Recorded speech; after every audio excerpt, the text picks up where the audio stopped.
Hey guys, and welcome back to this channel. In this video I'll be showing you guys how you can add a new page on Google Docs. So you can either press enter until you get a new page, or you can do the easier way.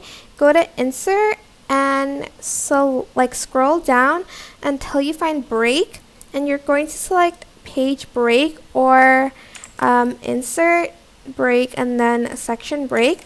So the shortcut is Ctrl Enter for a new page on Google Docs.